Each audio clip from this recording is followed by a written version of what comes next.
प्रत्येक राजकीय अपडेटसाठी चॅनलला सबस्क्राइब करायला विसरू नका।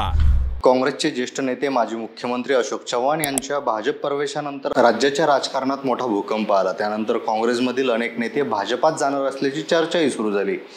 त्यातच भाजपचे नेते तथा सार्वजनिक बांधकाम मंत्री रवींद्र चव्हाण आणि ठाकरे गटाचे आमदार वैभव नाईक यांच्यात गुप्त बैठक कणकवली शासकीय विश्रामगृहामध्ये झाली अशी एक चर्चा सुरू झाली आणि त्यानंतर महाराष्ट्राच्या राजकारणात मोठी खळबळ माजली। यामुळे राज्याच्या राजकारणात मोठे काही तर्कवितर्कही विणले जाऊ लागले। या भेटीच्या वृत्ताने सर्वांच्या भुवया उंचावल्या गेल्या।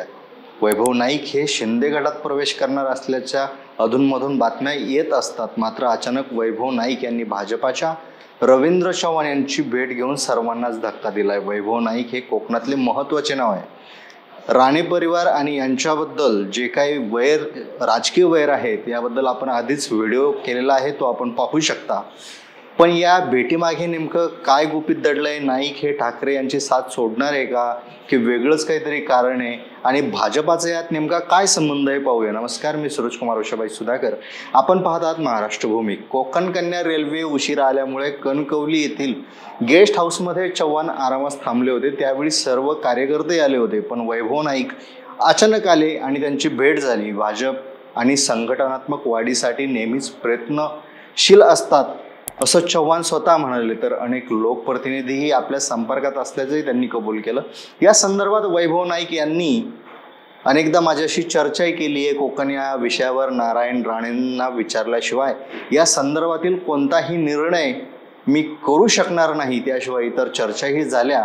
बंद दाराआड काय झालं हे जर सांगितलं नाही तर उचित ठरणार नाही, त्यामुळे मी हे स्पष्ट करतोय असं वक्तव्य त्यांनी केलं। त्यामुळे वातावरण सगळीकडे तापलं। तर वैभव नाईक यांचं म्हणणं जरा वेगळंच आहे। रवींद्र चव्हाण यांचा नियोजित कणकवली दौरा होता, त्यात शासकीय विश्रामगृह येथे आम्ही उड्डाणपुलाच्या कामासंदर्भात त्यांची भेट घ्यायला गेलो होतो। त्यांनी त्यात काही बदल सुचवले होते, पण हे काम लवकर पूर्ण व्हावं अशी विनंती घेऊन मी तिथे गेलो होतो। रवींद्र चव्हाण आणि नारायण राणे यांच्यातील वादामुळे काही विकास कामे त्यांना करता येत नाहीये। माझी भेट ही केवळ विकास कामांसाठीच होती, ही खुलेआम भेट होती। बंद दाराआड कुठलीही चर्चा झाली नाही, त्यांना जनाधार राहिला नाही म्हणून अशा खोट्या बातम्या पसरवून बदनामी केली जात आहे असं स्पष्टीकरण वैभव नाईक यांनी दिलं असलं तरी राजकीय क्षेत्रात चर्चा थांबायचं नाव घेत नाहीये।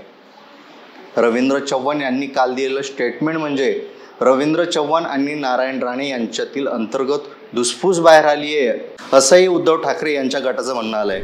उद्धव ठाकरे यांच्या रत्नागिरी सिंधुदुर्ग दौऱ्यानंतर भाजपाला धडकी भरली आहे।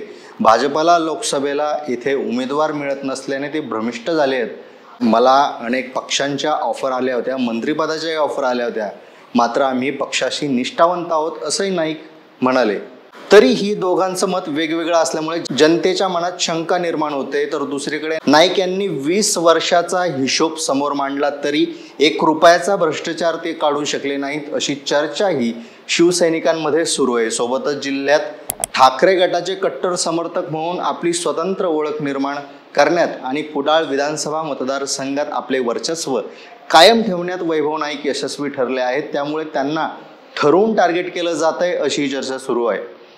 आता या परिसरात राणे परिवाराला चितपट करण्यासाठी ते तयारीला लागले आहेत। तसंच खासदार विनायक राऊत हे देखील आपल्या जिल्ह्यात ठाकरे गटाचे वर्चस्व कायम ठेवण्यासाठी प्रयत्न करत आहेत, म्हणून महायुती भीतीग्रस्त झाली आहे असा आरोपही ठाकरे गटाकडून करण्यात येतोय। पण कोणताच नेता अगोदर मी पक्ष सोडणार आहे आणि दुसऱ्या पक्षात जाणार आहे असं सांगत नाही। त्यामुळं वैभव नाईक यांच्या स्पष्टीकरणावर किती विश्वास ठेवायचा तो एक प्रश्नच आहे।